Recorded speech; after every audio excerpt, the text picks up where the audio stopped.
go. Oh, okay. Good evening, ladies and gentlemen. Today is a momentous day.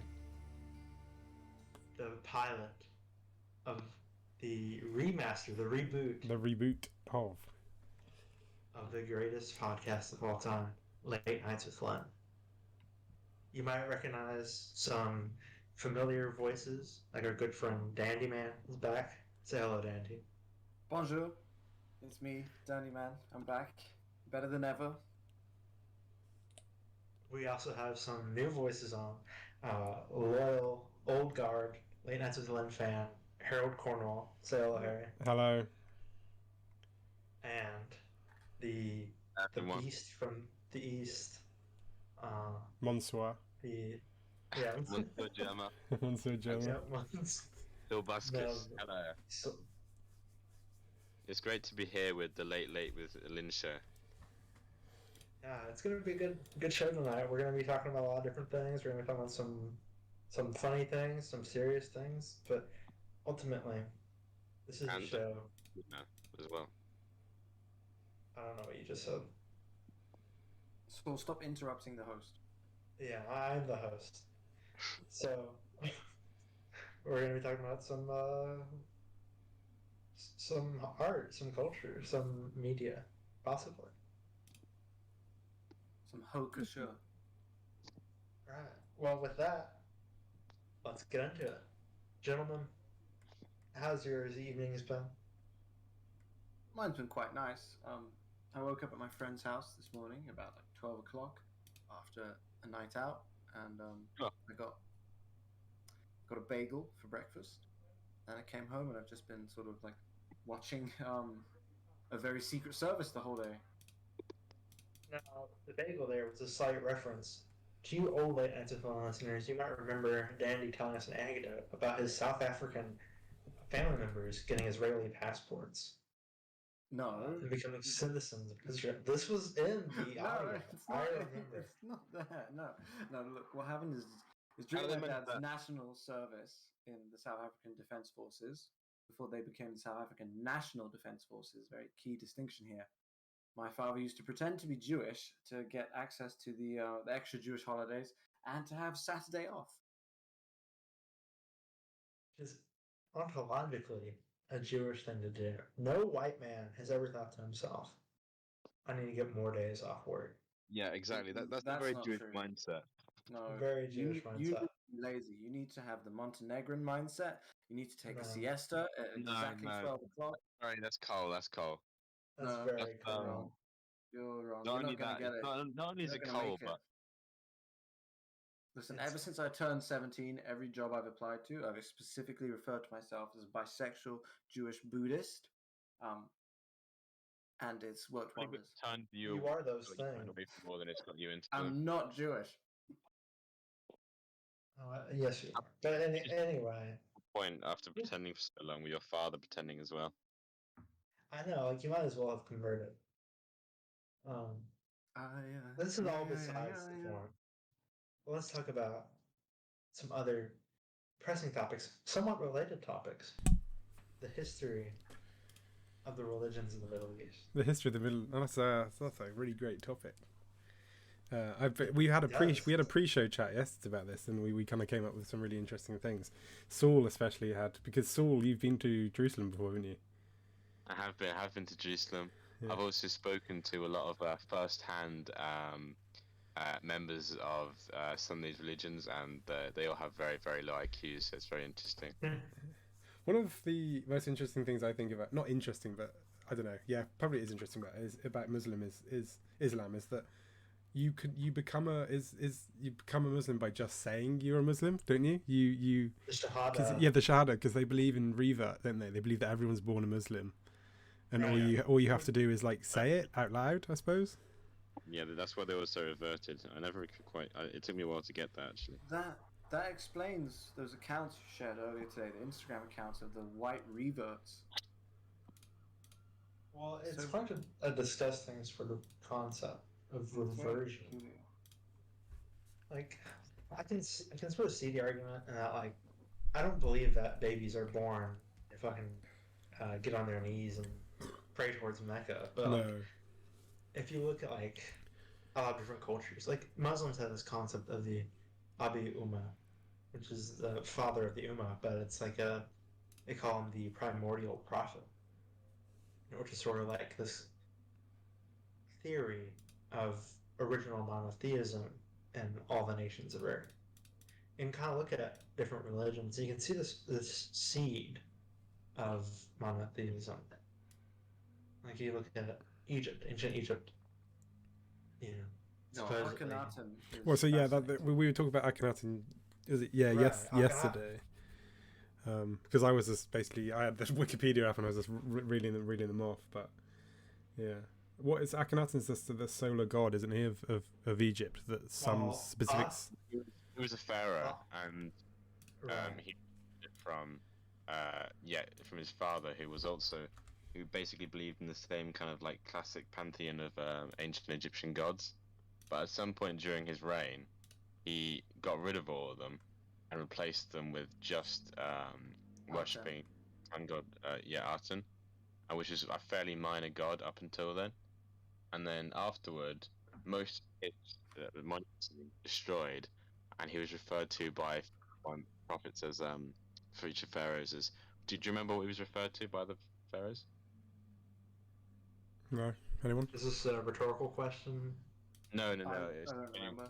Yeah, because they only found out he was called Akhenaten. It was quite difficult. They had to kind of find it through implication, because he was only referred to by like guy who's like the sun curse. worshipper, isn't it, or something? No, it was more like offensive than that. Yeah. Well, his son, Tutankhamun, was originally named Tutankhamun, but when he ascended to the throne, he changed his name because he was still a young man and he's easily swayable by the polytheistic priests who destroyed this beautiful society that Akhenaten had developed. Why is Tutankhamun a famous? Why, when like I say children or like adults, if you were to say name a pharaoh, they'd probably go for either like late non-pharaoh Greek Cleopatra, or you'd go for Tutankhamun. Why is that? Tutankhamun's very famous because of the was it Harold or Howard Carter? Howard Carter, isn't it? The Howard Carter expedition. Because his tomb was probably the most well kept and preserved Egyptian tomb ever found. Yeah, that's why. Considering up until this point, people could just waltz into the pyramids and take whatever they wanted. Like you have the fucking mummy brown paint. It was ground up mummies. You had French like artists paying random fucking ditch cleaners. So you had to raid the pyramids and just steal everything they could lay their hands. You had people carting around the Americas, like Joseph Smith, carting around like hieroglyphs and just like the famous Book of Abraham, and people just buying things like that. It's amazing. Like you could just walk. You could go to Cairo and you could buy anything you wanted from a pyramid.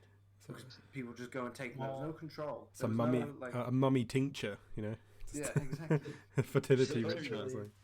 At one point, the Sultan of Egypt tried to destroy one of the pyramids, and his workmen, basically, after like a few days or weeks, they managed to make a small gash in one inside of a smaller one, and then they just gave up.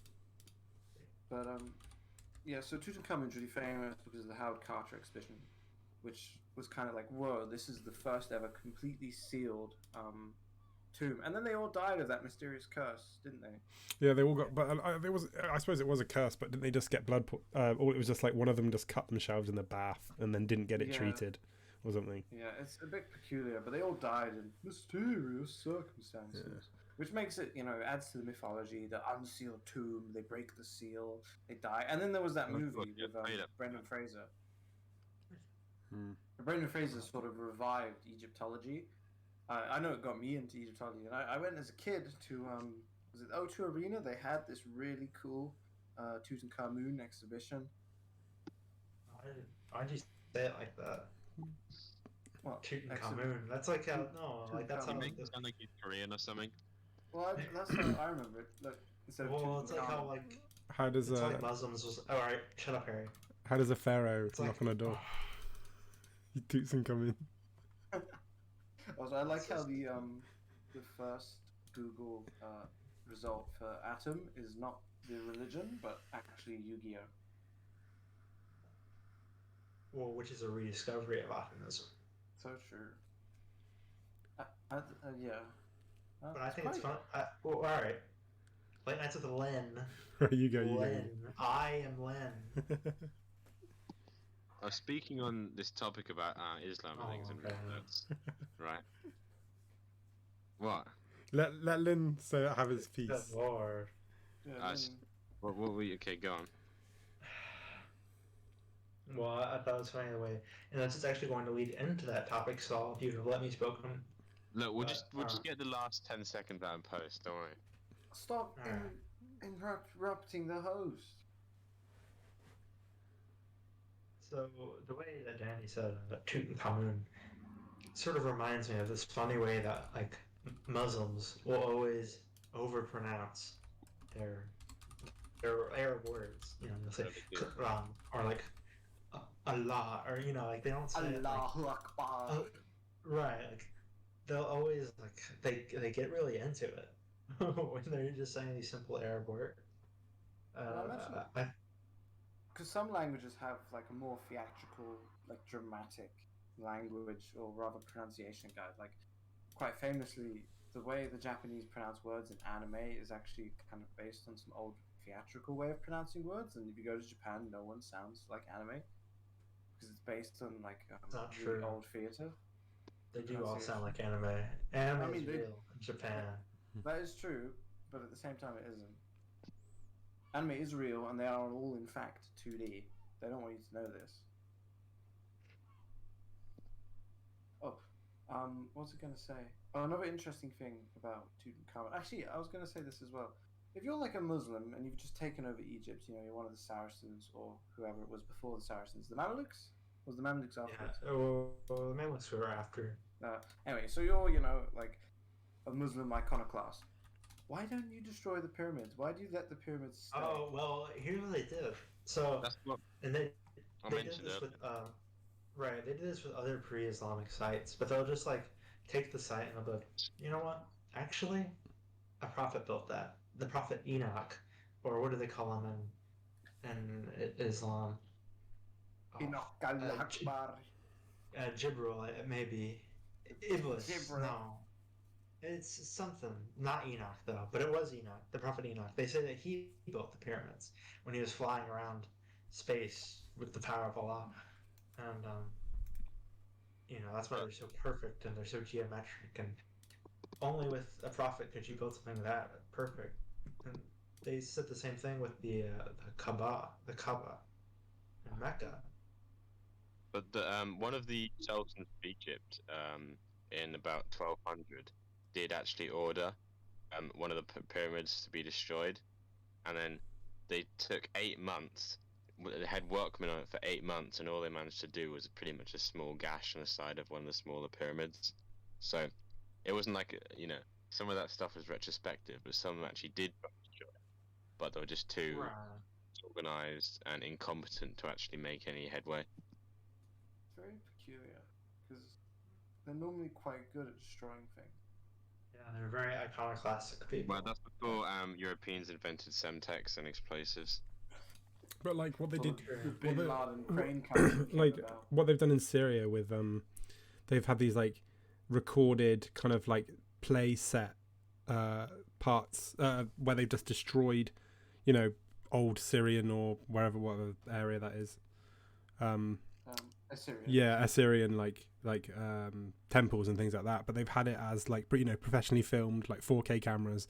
They've lined up prisoners and then they've just blown it up. Like, I don't know. I have obviously some disgust towards it, but it's also quite admirable in a way. I don't know. Like, it's admirable, but at the same time, like, it's like when they blew up the Buddhas of Afghanistan. Yeah. That just made me just want to like fucking turn it all into a car park. But at the same time, how barbaric it all is. But at the same time, the Buddhas of Afghanistan still persevere. There's now just a Buddha-shaped silhouette. So, you know, who's the real winner? Buddha. Don't know if he's the real winner, but That's true. Yeah. There's no winning in Buddhism. There's just existing. But yeah, what Ben was saying about the pronouncing stuff is very correct. They really like they'll switch from English into Arabic and then they'll start saying things completely differently. They won't say aloud, you know, or even if they're swearing mid sentence in English, they'll really overpronounce the wallahi or whatever too. Well, last week I was out to dinner with one of my friends, and he brought this Bosnian friend along, Bosnian Muslim, and we got talking, and I think like something anti-Israel came up, and the Bosnian said mashallah, like he really drops it. They really drop it down in Arabic. Yeah, Like, they mashallah. do. It was really back, like in the back of the throat, and he just yeah, mashallah, like just completely in the middle of an English sentence. Well, yeah, when they really overpronounce it, they really go for that sort of guttural, throaty sound. Which, I mean, Semitic languages are guttural. Just as how they're, I guess that's just how they chose to speak over there. But it's just funny, but I think all of this really points back to the topic we sort of came up with yesterday, which is about the fraudulence of Islam as an actual religion. See, it's quite funny you say this because ancient Egypt was also quite notorious for making themselves appear to be even more ancient than they were. Because the ancient Egyptians, they would talk about how their dynasty was like 100 years long, and the truth was they just erased the past 100 years, in like sort of iconoclastic. Well, they did a lot of manner. Like they raised Akhenaten for. Yeah, but they raised loads of different people, and then they were like, oh yeah, no, this big gap in our history is just because of how long we've been around for. We just didn't feel like recording anything. You know? The Egyptians were around for a long time. Oh, they were around for a long time, but they also overstated how long they were around. No, I don't think they did. I think this is some like pop history, like libtard stuff. I think that the Egyptians. Pop history, libtard. No, I'm the exact opposite, Dandy. But no, I mean the Egyptians were the Atlanteans, but You're I think libtard. back to Muhammad, because he's really the source of all these problems. It's Muhammad. That is true. Muhammad is the source of every problem. Can't wait till Late Nights at Lynn's studio gets Charlie Hebdo. I took this Kino video earlier. What? So I was looking on Instagram because I don't really go on it much, but and you know what there's a page which is basically just really attractive women. Pages like that. Yeah.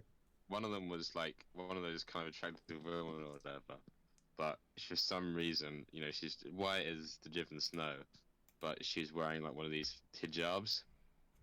And then when you go on them, like there's this whole world of 50,000 plus follower women from like the West, kind of, who do this, and they all call themselves reverts and stuff. And there's not that many of them, but all of them have got like 60,000 followers. Sort of like thirsty packies and stuff.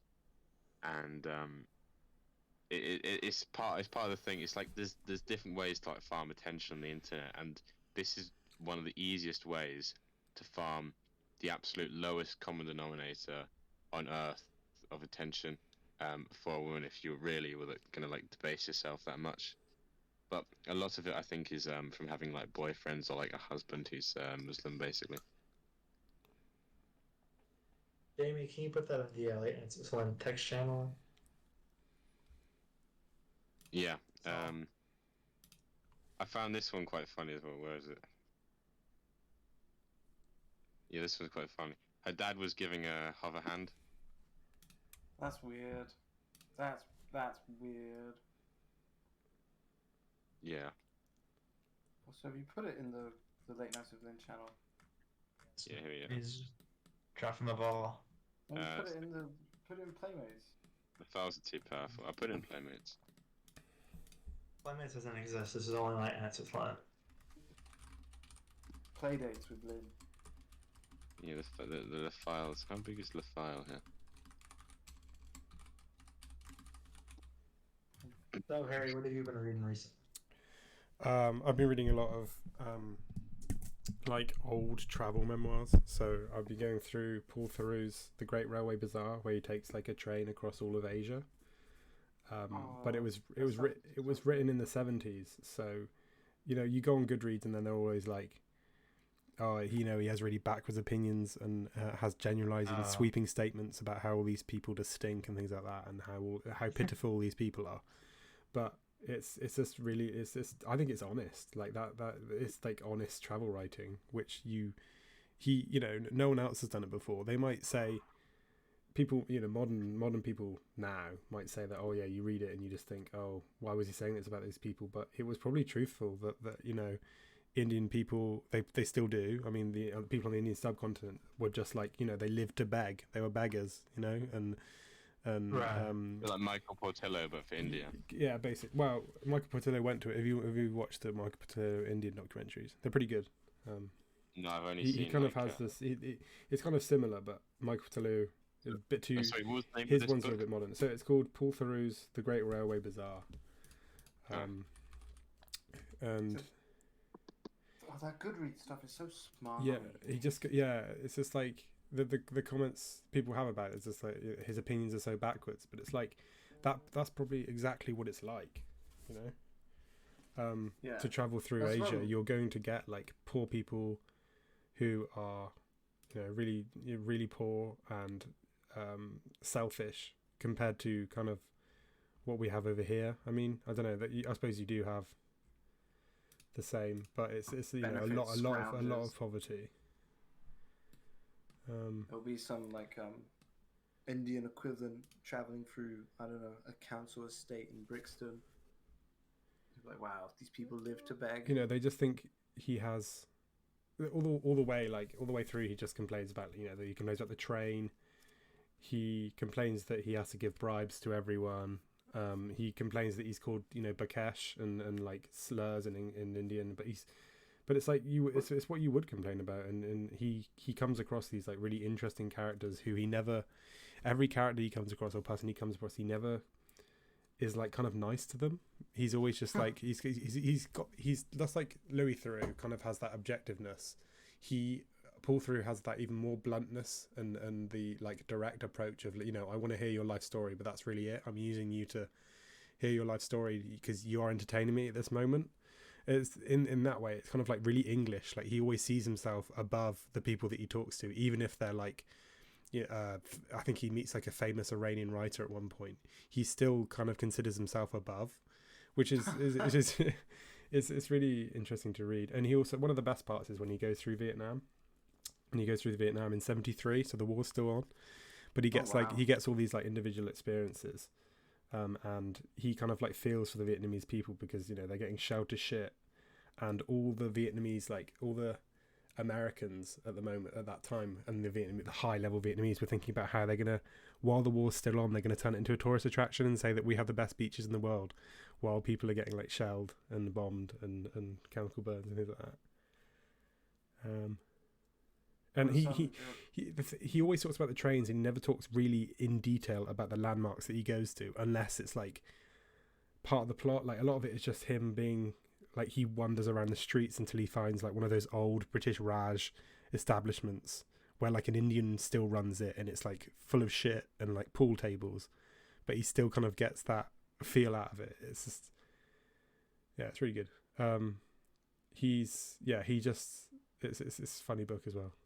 And he hates the Japanese chapter is really good as well, because he just doesn't like the Japanese because they're too sterile, and it's just because, you know, he's been through India and there's been like shit everywhere and things like that, and then he just goes through to Japan and everything's sterile, and it's more the sterileness of Japan and the politeness is more anxiety inducing.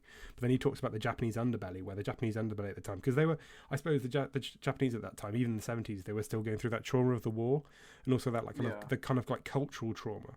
So the Japanese were all these polite people, but in the underbelly they still had these like what they called geisha ceremonies, but the geisha ceremonies were becoming more extreme and more erotic and sexualized compared to what they they used to be as like this kind of like modest service kind of thing. but he writes, it's really interesting about how he was in watching these shows, and they were borderline like what's the word? It's not smart, but when people die when they have sex and it's recorded, whatever. That one. Oh yeah. Yeah. Snuff. They were like borderline. He was watching like borderline snuff films. Yeah, it's really good. Really good book. Well, probably the best book I've read. Is it Bakash? I don't know. One of the he gets called like this foreign term a lot, and he just complains about it. But is it like the basically just Guilo? No, I think it could be. Yeah, it doesn't mean foreigner. It's not, but it's not endearing. It just means other almost. I don't know. I can't find it. I know all the different like Indian swear words just from being around them for so long, but I've already. Really... Oh god. There's one they used the word for dog a lot. But I can't remember what it is. Yeah, it's a really. I'm going to read the one where he goes to Africa next, I think. But I think that one is the classic. That one is the really good one. See, the thing about Goodreads, it reminds me when I was reading the foreword for my edition of Desert Solitaire. Yeah. The guy's like, well, some of Abby's opinions aren't really that correct, looking at it 50 years on. And you read it, and it still rings true, and you're like, shut the fuck up.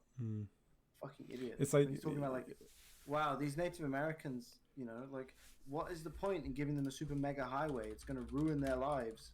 I just think Desert Solitaire is like... I don't know, it's... people always gone about the books about ecology and Ted Kaczynski and things like that. It's better than that. It's 100%. Reading anything by like Edward Abbey or Cormac McCarthy or like those kind of Western borderline kind of apocalyptic books, you get the apocalyptic feel, is better than reading anything that like Ted Kaczynski, like Ellul or any those people, like it's better than reading that. It's just because you're living. You can see the like decline of society, not the society, but like I don't know. In Desert Solitaire, do you know what I mean, Dandy? In Desert Solitaire, you can kind of see the,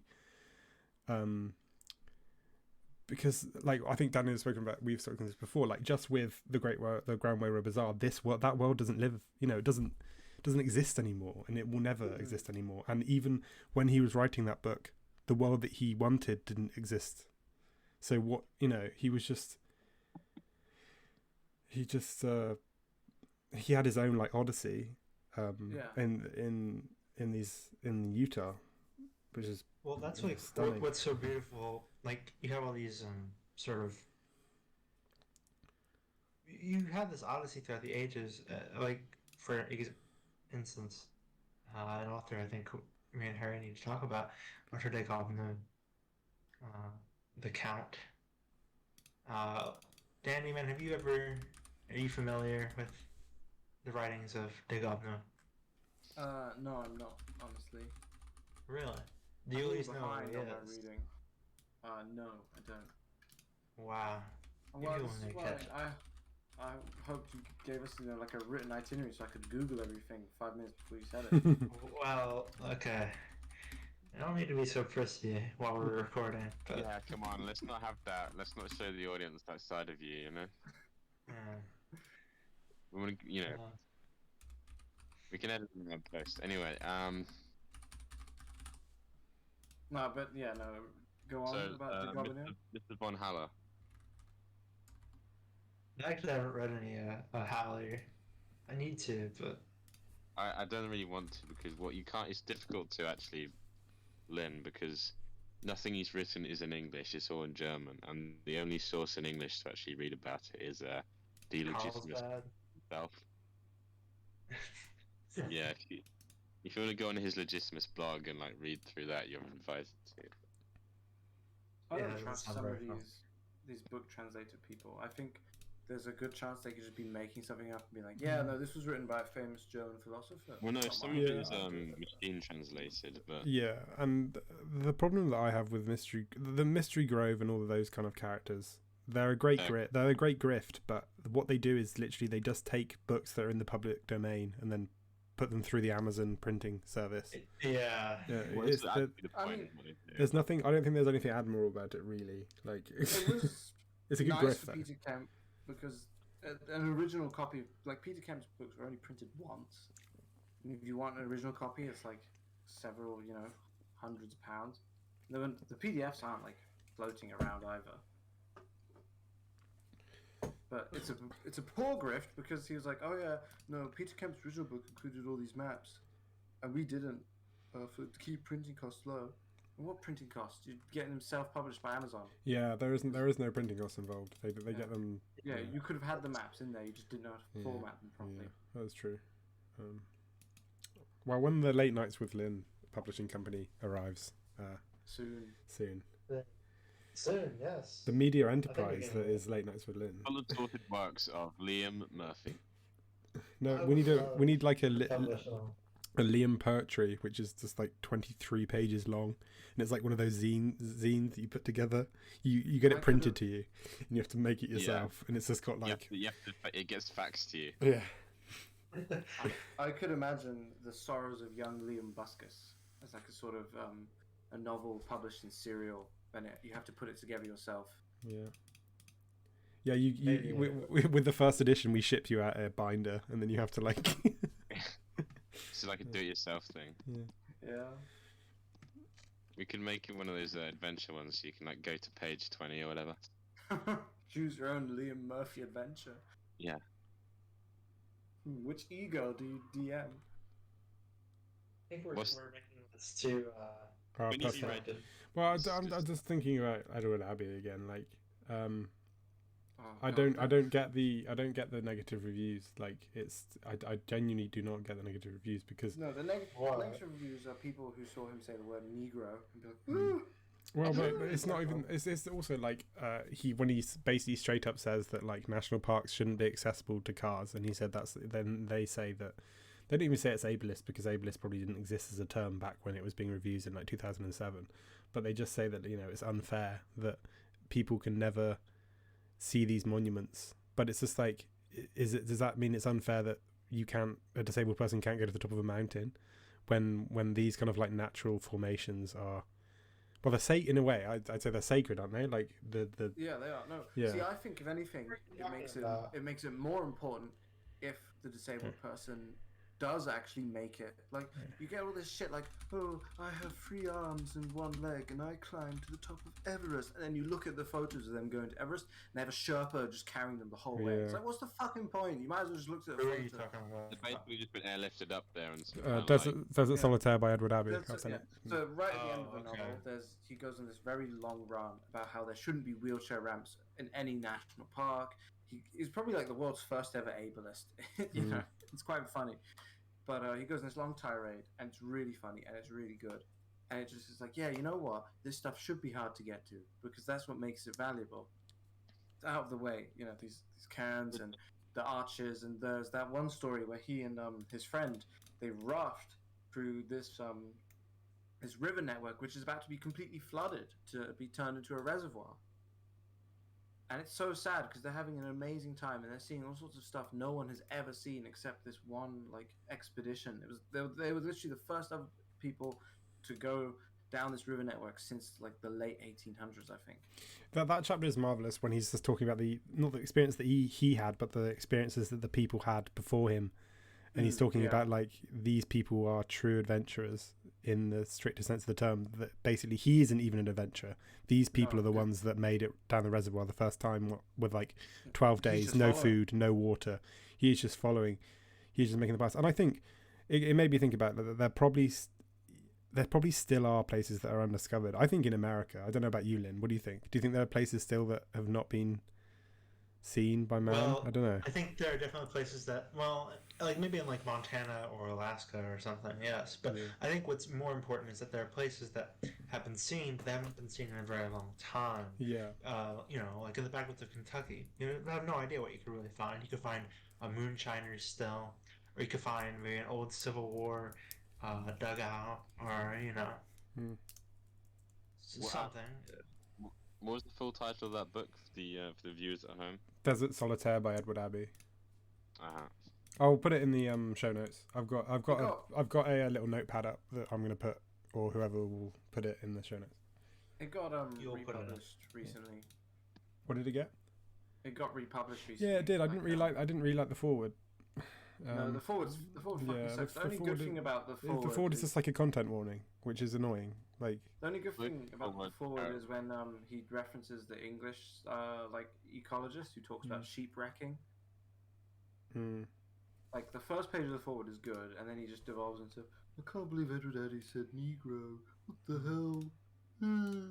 Yeah, I find like complaining about a book instead of actually trying to explain it is where a lot of these forwards really go down. Like, I remember Philip Pullman had terrible oh, he has an Iliad. He did all the Iliad ones, didn't he, as well?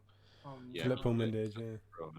He wrote Iliad a few shouldn't have a forward. Animals, and then he's apparently some kind of public intellectual. I like how in a lot of the Gobineau's translated books, a lot of the forwards are done by one man.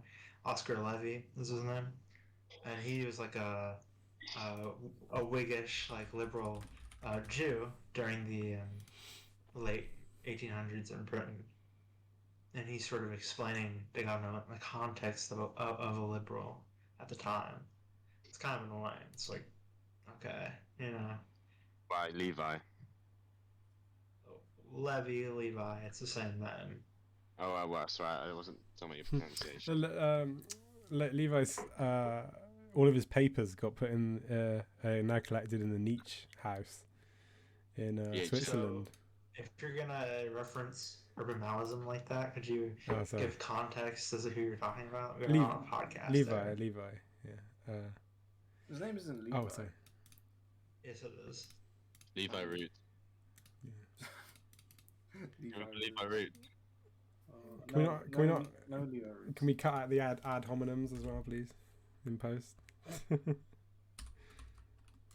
it's very unprofessional. Yeah. Which ad hominems were that? Alhamdulillah. A book I read, a book I'm reading currently, Cocaine Nights by Ballard, actually has a very good forward. The forward doesn't explain anything. It's just like, this is Ballard. It's a Ballard book. Ballard's sort of like pastiche of a holiday novel. His late thriller stuff, I can't click with, because I'm always expecting, you know, a fucking singing vacuum cleaner to come out of the ground or some shit. There's a really good one. There's you need to read the. Have you read the short stories of Ballard? No, I haven't. The short stories of Ballard are absolutely fantastic. There's one about where this guy gets stuck in like a time loop, and it's like probably the scariest thing I've ever read. Because one of my sounds good. He's just done so many. There's one place where he just does he created like a fictional holiday destination in the far future called Vermilion Sands, and it's all about like this kind of like in the forward, actually they mentioned Vermilion Sands. Vermilion Sands is fucking amazing. Ballard said Vermilion Sands is technically my last novel, even though it's not my last novel. It feels like it's my last novel, and if you have to think of my work, consider Vermilion Sands to be the genuine end of my career. Vermilion Sands is fantastic. It's just amazing science fiction. It is. I think it is. Although I haven't read much like science fiction, it is, in a way, like you said, it's his last novel, but it's also kind of the end of science fiction as it was. He invented science fiction. Yeah. When was it published? The collection was published in 1971, but the stories went from when he was when he was like trained to be a doctor, so 52 to like late 60s or something. Did you just say that J.G. Ballard invented science fiction? Yeah. That's retarded. No, he didn't. I don't care if you think it's L. Ron Hubbard. It wasn't. It was Ballard. It was the guy who wrote Voyage to did a lot. Jules Verne. David Lindsay, Voyage to Arcturus is the first. It's not the same kind of science fiction. Have you read Lynn? You'd like Voyage to Arcturus? I'll put it in. H.G. Wells, Jules Verne. It's more science fantasy than science fiction. Yeah, well, that and it's also the kind of it's more science fantasy. So what? Are you kind of like splitting up, like, because you've got like, I suppose there is kind of like the science fiction, high fantasy, but then you've got like the future fantasy, future science fiction. They're really just adventure, like kooky, kind of like fantastic. Yeah, like H.G. But that's Wells' got the Time golden Traveler. age science fiction is has its place and is really good. Like it has that kind of utopian potential That is true. of that era. I think I don't know. It's good. As a child, I did love what's it? Is it 2,000 Leagues Under the Sea or whatever? 3,000 Leagues? Yeah, however many leagues. 10,000 was it? Maybe. I think it's 10,000. Leagues Under the Sea. 20,000. That's it, not 10. Very far off. Yeah, no, 20,000. I love the story of Captain Nemo. In fact, it made me want to be a submariner until I realized being a submariner would be nothing like being a member of the crew of the Nautilus. Yeah. Well, most of the early science fiction was like dystopias and utopias. Well, yeah, you've got like the Time Machine. You got like by I forgot his name. Huxley. Yeah. Sure. And what did Lynn, you know about? Is it Shelley who wrote the? Mary Shelley. Yeah, she wrote that Apocalypse book, didn't she? The Last Man or something. Which Shelley? I don't know. Was it Shelley? Mary. The Last Man by Mary Shelley. Mary Shelley. I don't know if she. Oh. Okay. Yeah, people say that she was the first sci-fi writer. I don't. Yeah. I mean, I wouldn't say that Frankenstein is science fiction. No. Frankenstein is science fantasy. Well, no, it's not science fantasy. What would you call that kind of? How did that even? That kind of horror? Writing come to be about? Is it still the fear of like the unknown that was in the 1800s? I don't know. But it's not even like. It's hardly. It's more like a religious. Religious drama sort of. It also comes from the fact that at that time, like, surgeons were sort of like almost theatrical performers. Well, yeah, that was this sort of like medical quest to find the soul physically within the body. Because cutting up people is no longer considered taboo, and so it's like, oh, here's the horror of someone actually figuring out how to put a person back together again after chopping them into a million bits. Right, that's obviously a theme, at least more in the early part of the book. But it's really more about like man's relationship with God, and it's kind of like because it was inspired by Paradise Lost. It's like this Miltonian, like because Frankenstein's monster is supposed to be like Adam, but he's like Adam, but he loathes God because he's been cast out. It's not really science fiction. I don't get why people say it is. See, this is why I can just easily say J.G. Ballard invented science fiction. I don't know what you mean, but say that because Frankenstein was like kind of there was an electrical contraption to make him come to life. If instead of an electrical contraption there was some kind of incantation or something, then people wouldn't even say it was science fiction. Yeah. Why do you think J.G. Ballard? What? But then that would, if it was a ritual, it would be more of like religious and a divine kind of intervention rather than man's quest for. Well, that's the whole thing. Like at the beginning of the book, when Victor goes to college, he talks about how he's less interested in like natural sciences, and he's more interested in the occult. And that's sort of like the whole inspiration. Like, because have any of you guys actually read the book? No, I've read Dracula. I've watched the play of Frankenstein, like the live one with Benedict Cumberbatch. Yeah. I listened to an audio book of it ages ago at uni, but I fell asleep during a lot of it. Oh, that's so sad. It's very sad. I really like I've never read it at all. But no, I would say that like there's a degree of realism Ballard adds to his work that makes it more than just fantasy and fiction. There's a level of like scientific realism and technology and just a genuine like study and understanding of what could possibly cause something this peculiar with an added element of sort of natural human insanity. Especially in The Wind from Nowhere and The Drowned World. Yeah, he made a lot of accurate predictions throughout his entire career. Like in his short stories, he predicted a lot of things before they came. I can't tell you what. There's a good interview. There's a book about all of the interviews that he's ever done. It's really good. Yeah, he predicts so many things. Yeah. It's actually insane. He predicts like the kind of social media and things like that, and he predicts that show. You know, is it the game show where like you pretend to be people through social media and then they show them at the end and things like that. Like, that's just incredibly Ballardian. Like I think the short story. There's a short story he does where this family communicate entirely through essentially Zoom calls. Yes, yeah. Remember it? I read that one. I remember posting about that one, and because during the pandemic, because I read it during the pandemic, and I was like, holy shit, this is painfully real. And he wrote that in the 60s. Welcome, Liam, to the chat. You know, in the book Gulliver's Travels, what with Jack Black? Yeah, well, I'm not in the book. I've only ever seen the Jack Black version. They begin speaking to each other only through the phone, and they actually forget to speak to each other, how to speak to each other in person. That's one of the attributes of the small people in it. That's in Gulliver's Travel. Are you a big fan of Swift? I've travelled on the Irish ferries, Jonathan Swift, many times. HMS Jonathan. For the listeners at home, and the Jonathan Swift, the two classes, right? I'm the host. I'm Conan O'Brien. As you remind us constantly. Well, you need reminders, apparently. Carry on. For the listeners at home, we're joined by a virtuoso, really one of the geniuses of our age, Liam. William. Persecuted Ape. It's quite the introduction.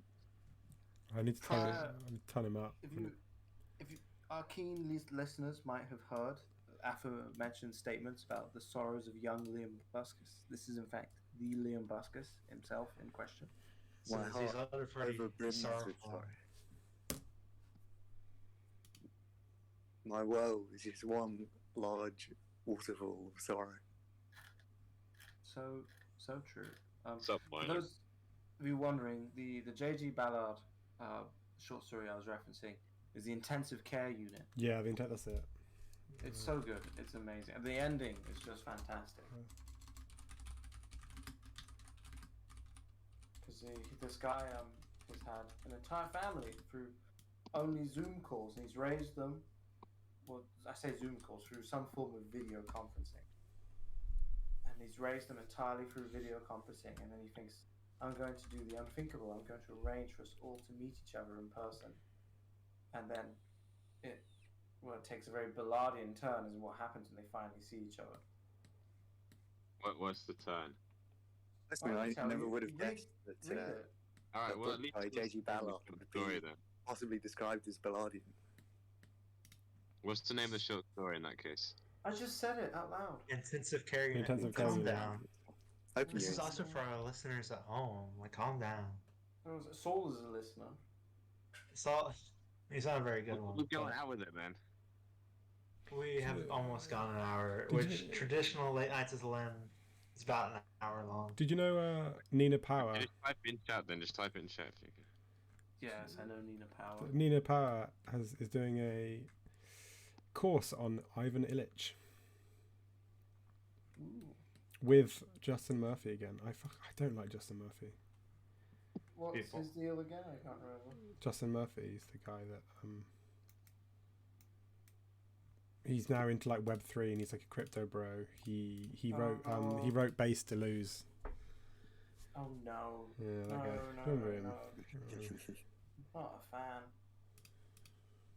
I don't like Web3. I don't even. Web3 is just like the metaverse, right? And like Urbit and things like that.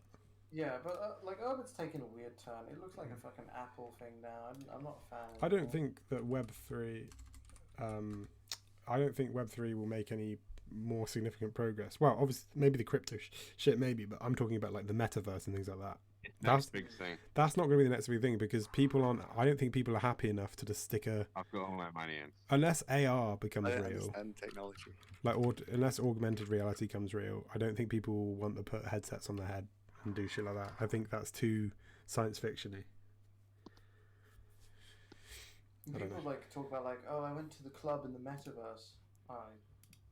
It's so sterile and peculiar. And then you see there's that video. Nobody's done that outside of marketing, though. No, but no one maybe does it except what paid influencers. what about VR chat and things like that? VR chat's different. VR chat's quite natural. But if you went to the Facebook club, Natural, man, natural. Is that how you feel? VR chat, loads of like brown autists talking to like one single woman. In a room. Yeah, and they'll like do Uganda knuckles again. Like, but this brings me to like Osimo's fraudulence.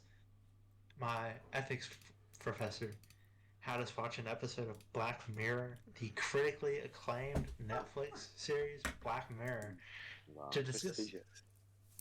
Yeah, very prestigious. We watched the episode called White Bear.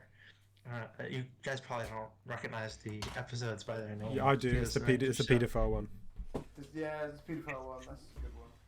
Okay, so you guys do recognize it. Wait, which pedophile one? Is it the one with the black lady? Yeah, the black lady, she's like in this game show where they torture her over and over again. Yeah. It's pretty great. And she's like, all right, guys, well, what does be ethical to have in our legal system? I said, well, of course it is. You know, she aided in the death and torture of a child. You know, it's like, well, why not torture her? And then, like, does anyone remember? How much are you paying for education again, then? Too much. We need to do an episode like going through your kind of like education units. Yeah, well, I mean that once you graduate, of course, but like. What was that Our list education system was lobotomized, so. Who remembers the Doctor Who episode where in the game show they get killed if they get the question wrong? Oh, so good. Very, very vague. Yeah. You are the weakest link. Goodbye. You're the weakest link. That's so epic. And the guy, and isn't Simon Pegg in that one? Simon Pegg's the henchman. Yeah.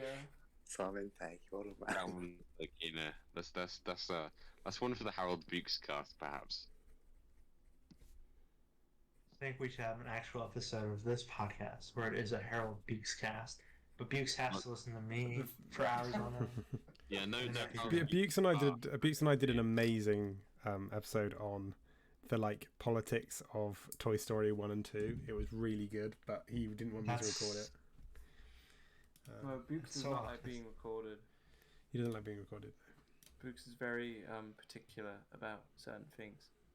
That's really strange. What if Bukes just like writes down all his thoughts and we have like Saul read them out? We find we find his like journal after he's dead, and he's just like an obscure like Portuguese author or whatever. They just find all these writings in like a trunk in the back of a charity shop. And the world, like in 200 years, is completely changed by the thought of Beaks from Twitter.com. The collective memories of RSPN. He finally beats the axe in his quest of mimetic sort of impact. The collected videos of Master Brew. With commentary by Professor Emeritus Harold Cornwall. He was found dead in his flat in Thailand, surrounded by child brides. I have a PhD in late 2000s British podcast and right-wing thought. That's a real PhD, though. Yeah. You're trying to be humorous, but you can make a academic career off of that. It's offered by Nottingham on Trent. So what course is that specifically? the media studies, I think so. Film studies, I think. I've actually got a friend who's going to Notts Trent to do sports science. Oh no. So he's going far in life, so. The most sickly. The thing about sports science, with sports science, like I'm a history, you know, that's I got BA in history, whatever. But the thing about sports science is, don't you just end up being a PT if that's the only thing you can really do with it? Like, you end up either being a PT or a dietitian. Yeah, a dietitian isn't too bad because you can actually get quite good money if you work in like a private care home. But like, you have to be very lucky to get those. No, I got a friend who went to like Canterbury University or one of the really bad Canterbury University. And he in psychology, and he ended up no, the university. Have you seen it, Liam? It's like it does like intersectional medieval studies or something. My friend's brother goes to study like music at Canterbury because he like put his life down the shitter there. No, the music college in Canterbury is really good, isn't it? It's like classical pianists and shit. What I thought. Okay. Well, music places are different than the conservatoires, aren't they? But it depends. It depends if you go to like a like a glorified college music, or you go to like an actual one where you're. Is it called a conservatory or conservatoire? Yeah, like if you go to a conservatoire or conservatory, like then they're the ones that are. I think it depends on the language rigorous. Speaking. So. No, because all right, Liam, that's stupid though, because French words are said in French and English sometimes. Doing That's true. my Okay. PhD in music, having to write my dissertation on Stormzy. You want some music? So Some music. I'll give you some music, right? Some vocal renditions of Epic. No, it won't actually. I was gonna say this isn't a karaoke podcast. No, it wasn't gonna be. I was gonna declaim a Grecian prose to Saul, but he's angered me. I've eaten 0 meals today, so I think I'll treat myself to some cereal. What sort of cereal are we talking about? So it's Harvest More. I'm clearly going from Lidl or something. Oats and honey. And the main thing is called Benefit or Benelit. I guess it's for people on benefits or something. I don't know. It's from Lidl. That sounds good for you. So that sounds. There's lots of healthy poofers in there. So. They say do no harm. That's the That's the Hippocratic Oath. Sorry, repeat his name. Hippocratic. That's it. Yeah. I just said that. I think on the Saul Buscus cereal anecdote. Oh my god. Is a good place to end this episode of Late Nights with Len. What if you pronounce anecdote like a Greek word, like anecdote? It wouldn't be very funny, Andy. I think. That would be quite humorous. I think it would be more funny if this is possible. More funny than what's 9 past 10. And on that note, good night, everyone. Yes. Good night. Good night. Merry Christmas. Good night. Good night. Hope your late night with Liam.